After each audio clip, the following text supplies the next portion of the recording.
Hej alle sammen, eller hvad det hedder. Jeg vil bare lige sige hej og velkommen til den her nye sådan videoblog, jeg har lavet, eller jeg har lige tænkt mig, at jeg skulle lave en ny her. Jeg sidder lige her på mit værelse, og jeg filmer med min telefon, så jeg ved ikke, hvor god ligesom, kvalitet det er, for det med frontkamera og sådan noget. Så kvaliteten er nok ikke verdens bedste. Jeg er også lidt hæs, så ja, det kan I nok godt høre. Men jeg er blevet lidt hæs i min stemme, så... Fordi jeg er lige kommet hjem fra en camp, vi havde her den her weekend, hvor vi var i Argentina ved vandfaldene Foz de Iguazú, som er en nationalpark, hvor der er sindssygt mange vandfald, som er fuldstændig helt fantastisk smukke. Det er et fantastisk smukt område med vand, og der er det hele. Altså virkelig, det er simpelthen så smukt. Det var en fantastisk stor oplevelse. Vi var både ved der er en kendt post, sådan en udkigspost, der hedder Devil's Throat, hvor man kan faktisk ikke se bunden af vandfaldet, fordi der er så meget vand, så alt det der vand det forstøver, så det bliver sådan, man kan ikke se bunden. Og så kan man så se ned i vandfaldet, og det er fuldstændig sindssygt. Man står og bliver helt våd, og fordi der er simpelthen så meget ligesom det der vand, som sprøjter ud på en. Og så, ja, det er bare så kæmpestort. Man kan ikke, når man kommer derover, så er det sådan helt overvældende, fordi det er så kæmpestort og helt fantastisk. Og jeg ved egentlig ikke, hvor meget vand, der sådan kommer ned i løbet af sekunder og sådan noget. Men der er i hvert fald ekstremt meget vand. Det er fuldstændig sindssygt, og det var en kæmpe stor oplevelse. Også fordi man var sammen med alle de andre. Vi fik taget i hvert fald mig, jeg fik taget en hel masse gode billeder med mit kamera. Og det var også undskyld, at jeg ikke har fået lagt nogen op fra Sydturen. Jeg ved ikke, ja. Jeg skal have lagt noget op. Men det er fordi, at min blog blandt andet, jeg ved godt, det er en dårlig undskyldning, men for eksempel min blog, jeg er nødt til at lægge dem op over et eller andet form for medie, fordi jeg kan ikke lægge det op over min blog, fordi at det tager for lang tid at uploade til min blog. Ja, det er ret irriterende. Men nu tænker jeg, nu vil jeg bare lige lave den opdatering og lige fortælle jer, hvad der lige er sket det sidste stykke tid. Fordi det var et godt stykke tid siden, at jeg har opdateret bloggen. Og igen, det må jeg undskylde. Det er lidt dumt, jeg ikke får det opdateret, så det skal jeg prøve at blive bedre til. Men i hvert fald, jeg har været på den her tur i weekenden, og det var helt fantastisk. Jeg var sammen med alle de andre udviklingsstudenter og oplevede det der vandfald. Eller de her vandfald, for der er flere net. Og det var fantastisk. Helt forrygende. Men det har jeg jo fortalt. Det var i 3 dage fra fredag til søndag. Det var lidt ærgerligt, at det ikke var længere tid, fordi vi kom fredag sådan klokken 6 fredag aften. Og så tog vi hjem søndag morgen, så vi havde egentlig reelt set kun en dags camp.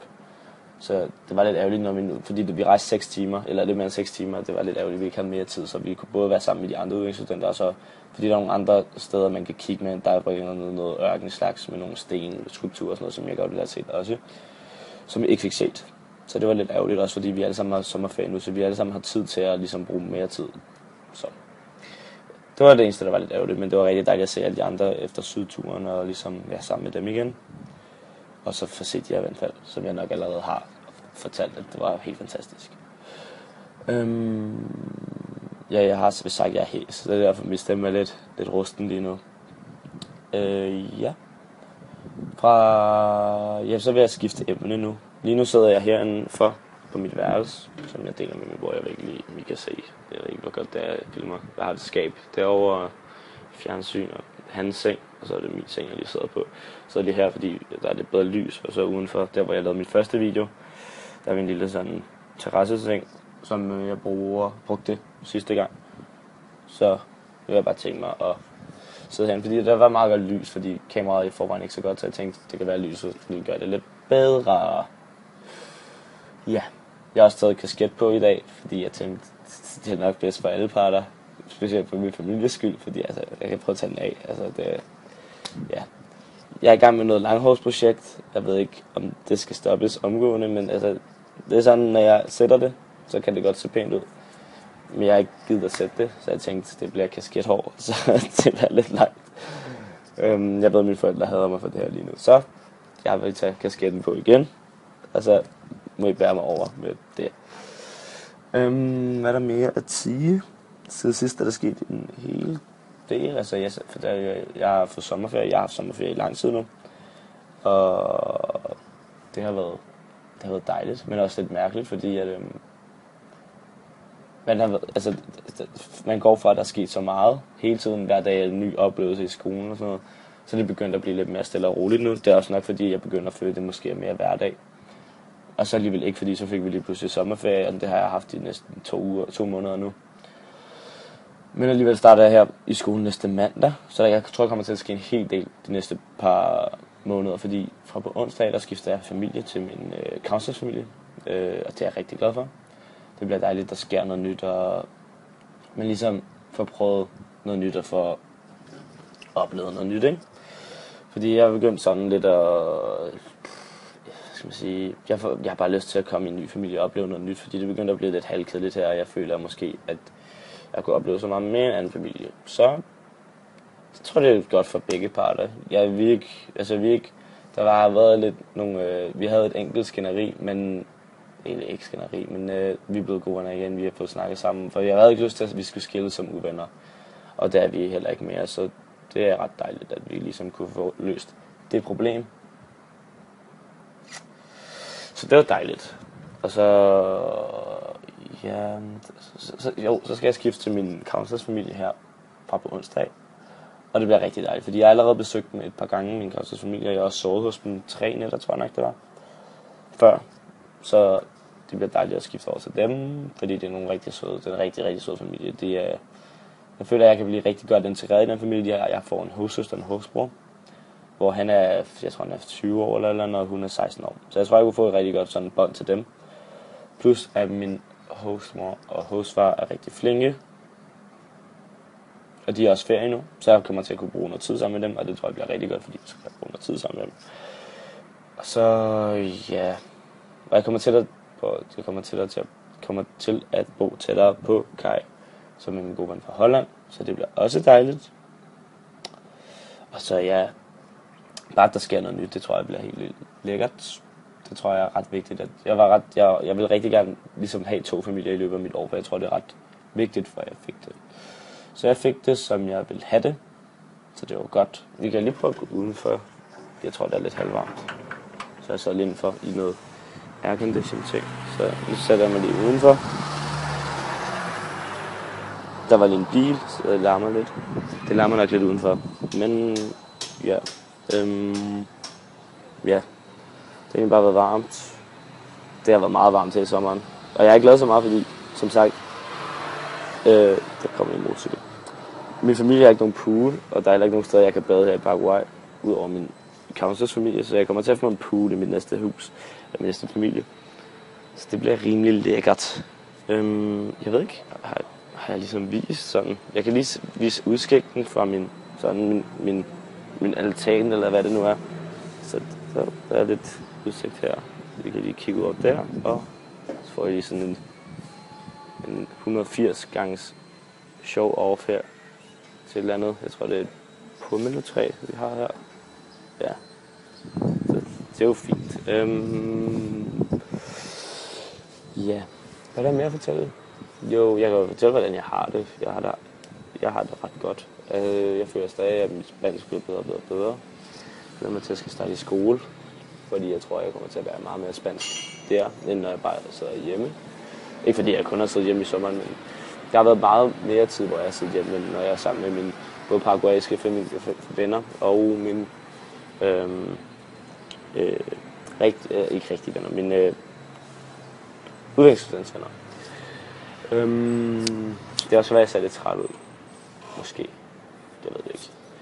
Men det er fordi, at jeg har været på camp i en uge uden søvn, så det er ligesom grunden.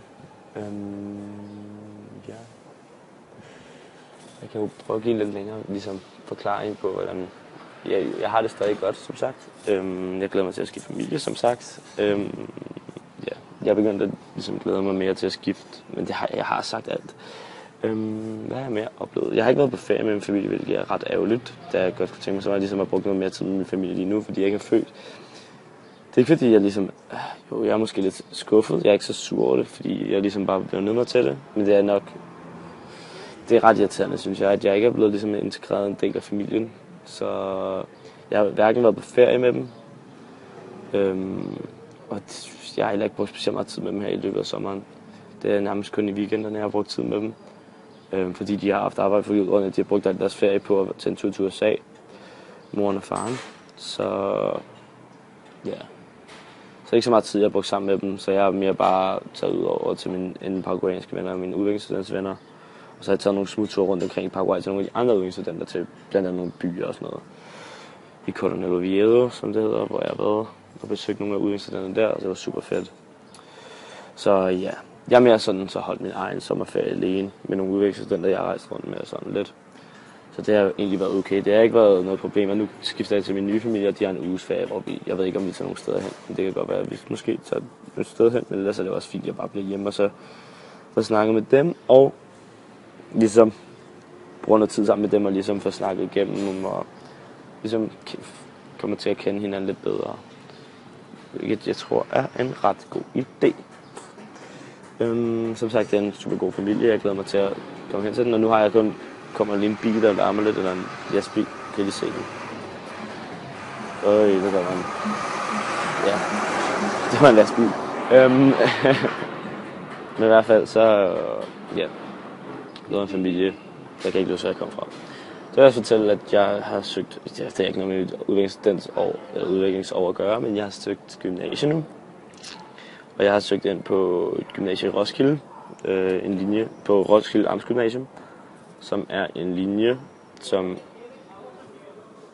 har en international linje, der jeg tjekkede, om der var nogen, hvor meget undervisning foregår på engelsk. Jeg følte ligesom, at det var en linje, som ville være ret god til mig, på grund af, at jeg har været udviklingsstudent, og mange af de elever, der kommer på den linje er udviklingsstudenter, så mange af dem vil være ligesom i samme båd, og meget af undervisningen foregår på engelsk, så jeg vil føle ligesom, fordi jeg snakker meget engelsk og spansk her i løbet af mit år, så jeg følte ligesom, at det ville være en ret god linje for mig, hvor jeg ligesom kunne få udnyttet alle de kompetencer, eller de ting, jeg ligesom har fået udviklet i løbet af mit udviklingsår indtil videre. Og jeg sikkert også ligesom vil have i slutningen, ikke? Både med henhold til modenhed af mit engelsk og mit spanske, og så ja, også, jeg tror også, jeg ligesom har fået lidt anderledes mentalitet og lidt anden indstilling til ting i løbet af det her år. Kommer lige en knaller. Det larmer meget, så ja, det er jo Paraguay-problemer. Hvis det er jo ikke problemer, det er jo bare sådan lidt, ja. Men det var så lidt det, der vil ske i fremtiden i løbet af mit liv. Jeg håber da, at jeg bliver optaget. Så nu må vi se. Det er jo ikke sikkert, at jeg bliver optaget. Men det håber vi da på. Ja. Så ja. Jeg nyder bare livet herovre. Jeg tager det stille og roligt. Jeg regner heller ikke med det. Mit skoleår, det bliver sådan helt vildt hårdt. Der er en mand, der står og kigger på mig. Det er lidt mærkeligt at stå og snakke til en telefon. I hvert fald, ja, det er stadig lidt... Jeg har været afsted i 5 måneder nu. Jeg har vist 163 dage tilbage af mit udviklingsår. Det lyder jo ikke af noget, når man står her. Så tiden er jo flot afsted. Jeg har allerede været over 5 måneder. Så ja, det er mærkeligt at tænke på, at det har gået så stærkt. Jeg har været her i halvdelen af tiden nu, og jeg skal hjem om mindre end et halvt år. Så det bliver lidt mærkeligt. Det er sådan lidt ambivalent, hvis man kan sige sådan, fordi på den ene side glæder jeg mig til at komme hjem, og på den anden side bliver det mærkeligt at få lavet den hverdag, man ligesom har fået her, og det er bare anderledes. Og jeg tror, når jeg kommer til Danmark, altså jeg savner, men det bliver fedt at komme til Danmark igen, og være sammen med mine venner og min familie og sådan noget, men alligevel har man også ligesom, man vil være begge ting, man vil være 2 steder på en gang, det er jo ikke muligt. Så ja. Og mange af de folk, der ligesom er der, kommer også til at forlade mange uddannelsesstudenter, så det bliver nok ikke så hårdt alligevel. Men ja, jeg er lidt ambivalent. Det er ikke fordi, jeg er ked af eller noget, jeg er bare sådan lidt... Ja, det bliver lidt mærkeligt, at man skal forlade alt. Men så må man håbe, man ser mange af de mennesker, man har mødt på sin vej igen. Ja, så er der også kommet noget udskrift til noget nordtur, som vi også får mulighed for at kunne komme på, hvor vi tager en tur et sted på en tur til Nord-Argentina, hvor vi kan både komme til Buenos Aires og sådan noget. Jeg har været fødselsdag på det der Nordtrip, eller Nordturen, så det må vi håbe, det er fejret med manér. Det ved jeg ikke. Men det er i hvert fald den 19. april, det starter, så tror jeg nok, det er 15 dage. Så det bliver lidt af der sydturen bare i nord. Sjovt nok. Så det regner jeg med at tage med på, selvom det er lidt halvdyrt. Men ja, det vil være ærgerligt ikke at udnytte det, man ligesom har chancen for, at man er over, og man har muligheden på at komme på en tur. Fordi sydturen var helt igennem fantastisk, så hvorfor skulle nordturen ikke også være det? Ja, jeg synes ikke, ja, jeg har ikke så meget at sige. Jeg vil bare sige, at jeg ligesom understreger, så lige lave en eller anden videoblog til, for jeg synes faktisk, det var meget fedt sidste gang. Og fordi så får jeg ligesom mulighed for at se mit ansigt og høre min stemme, så jeg ikke har fået snakket på Skype. Så ja. Igen de der billeder, jeg skal nok prøve finde en eller anden løsning til at få dem lagt op på en eller anden måde. Så I kan få set dem, fordi der er en masse gode billeder, som jeg regner med vil kunne være underholdende og sjove og gode at kigge på. Og så ja. Så ja. Hvis I har et eller andet spørgsmål, eller har nogle, hvis I bare har noget eller andet, I vil spørge mig om, så kan I skrive til mig på min mail, som er, den her kommer op på bloggen, tror jeg vil lægge, eller jeg lægger ligesom YouTube-videoen op på bloggen. Så jeg vil linke et link nede i bloggen, eller jeg vil ikke lægge et link, men jeg vil skrive min mail, og så kan I ligesom skrive, hvis jeg har et spørgsmål om, ja, hvordan jeg har det, eller andet, så kan jeg lave en video med noget, hvor jeg svarer på nogle spørgsmål, eller et eller andet. Hvis I nu har et eller andet, som I synes, I vil godt have svar på, så gør det. Det ville jo være meget sjovt at se, hvis der var nogen, der havde nogle spørgsmål omkring mit udvekslingsår. Det vil jeg meget gerne svare på. I skal bare spørge løs, for jeg har jo svarene på alt. Vise Magnus kalder det. Nej, det kan jeg ikke. Det er for sjovt. Så ja. Ja. Den 2. februar i dag. Så kan man lige sige, den 2. februar i dag. 2015 er det. Og klokken den er 4. Eller 4:15.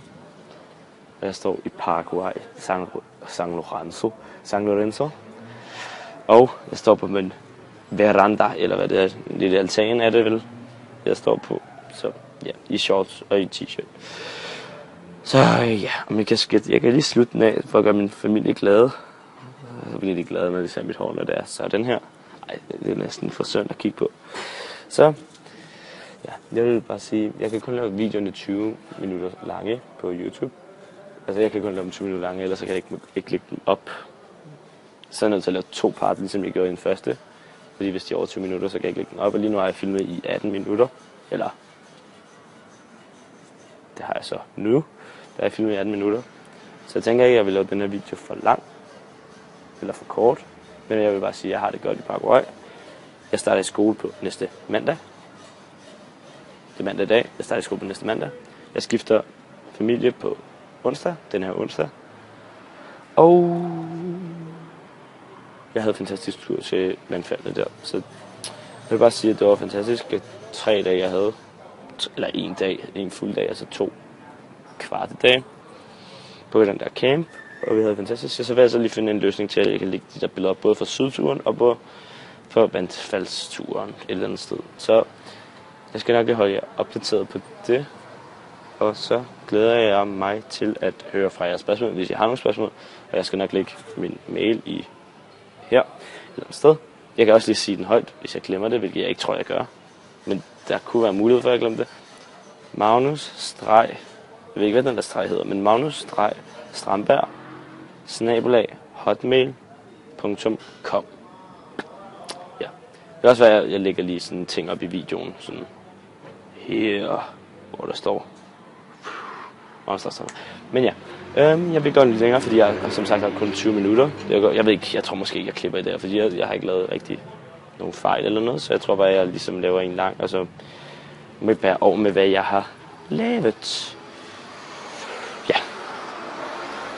Vi ses til næste gang, og så må I have det godt, og så, ja. Ses. Og så må jeg også sige, det er jo den 2. februar, så vil jeg også lige sige 1000 mange gange tillykke til min master, fordi det er hans første dag i dag. Tillykke med de 50 år. Vi ses i Danmark. Og tillykke til Nynne på onsdag. den 4. februar. Tillykke!